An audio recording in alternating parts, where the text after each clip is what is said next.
Hi, I'm Dr. Lori Schwartz-Reichel. My career began in music education where I learned the importance of a key change, a shift, in the tonal center of a piece of music, often used to inject energy or produce significance. Eventually, I realized the impact of making key changes in all areas of my life and the desire to help others do the same. Making key changes can be difficult. I certainly don't have all the answers, but I do like to pose questions for reflection and offer actionable key changes for us to attempt in both our working and living situations. Together, we can unlock our greatest potential in collaboration with those we love, serve, and lead.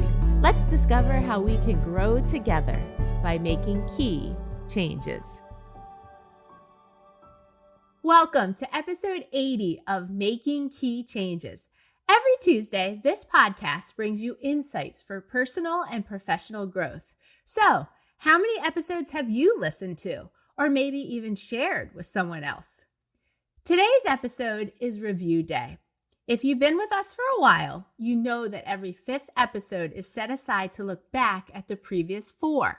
Why? Because as adults, we don't always get built-in time to revisit what we've learned. But taking that time is one of the best ways to make learning stick. When we reflect, especially on topics that connect deeply with where we are in life or work, it helps us understand things more clearly and often in new ways. That's what making key changes is all about. Growing in ways that help us show up better for the people we love, serve, and lead. Let's take a look back, starting with episode 76. This episode is titled Lessons Learned from My Dad, and it quickly became one of the most downloaded episodes.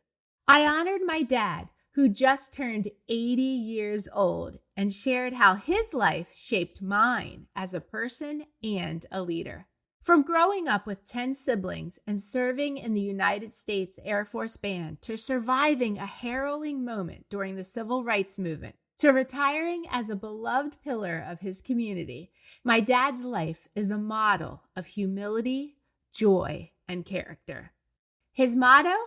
They are two simple words. So what? A reminder not to let circumstances define us. My dad's not on social media, so I'll say it here. Follow my dad's amazing example. Live with confidence, character, and charisma. Next up was episode 77, where I opened up about my journey to create my own path and the confidence I built along the way. I decided to create what I wanted to do, rather than waiting for someone to choose me to be a part of their creation. It hasn't been easy. Anxiety, self-doubt, and rejection shaped my path, but each challenge became a turning point for me. Through curiosity, courage, and commitment, I reshaped my mindset, refined my habits, and redirected my energy. If you're thinking about stepping outside your comfort zone or designing your own path, this episode is for you. I share 5 key changes to help you build confidence and create a life that reflects your purpose. Episode 78 is close to my heart. It's all about how to boost confidence in kids.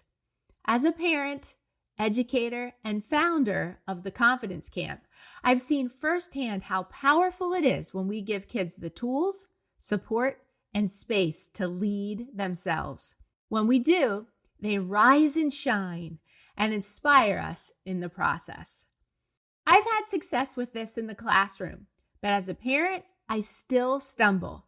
I need regular reminders about how to boost confidence in my own children, and this episode is one of them. Tune in for honest reflection, practical tools, and encouragement, whether you're an educator or a caregiver. Last week, episode 79 was a call to action for school systems to rethink professional learning for educators.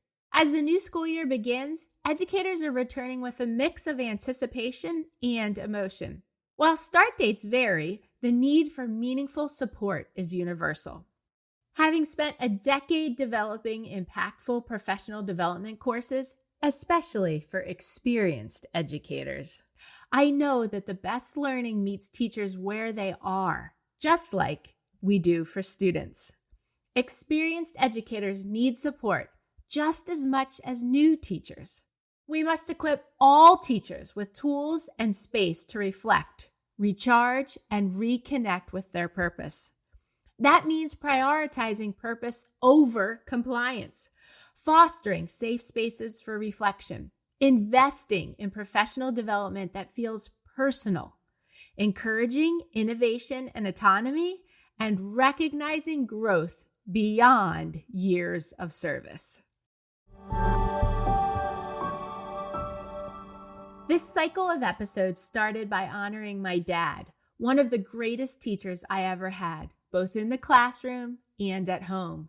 Along with my mom, he encouraged me to create my own path. That boost of confidence carried through to the students I taught, the practicing teachers I currently lead, and in developing my own children.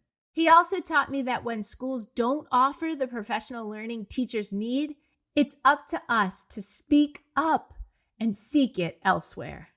Feel free to go back and listen to any of these episodes again, or even for the first time. They're short enough to give you space to sit with your thoughts afterward and truly reflect on your feelings, emotions, and needs.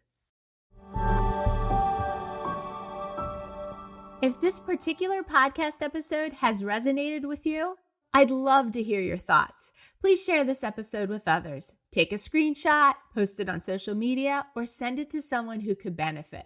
And if you want to experience this content live, I'm available to speak at your school, company, or organization. Check out the show notes for helpful resources, and thanks for being a part of the Making Key Changes community. Tell a friend or colleague and help them unlock their potential too. How are we making key changes to celebrate milestones and shift mindsets? Thanks for listening. If you haven't done so yet, please consider rating and reviewing the Making Key Changes podcast on the Apple Podcast app. If you found this episode helpful, please consider sharing it with others and joining me again next week. In my coming episodes, I'll discuss topics that are most passionate to me, along with things I've been researching or areas of my life I have changed or want to change. You can learn more about me on my website, makingkeychanges.com. Feel free to message me through there or reach out on social media. I'd love to hear from you and learn about what key changes you hope to make.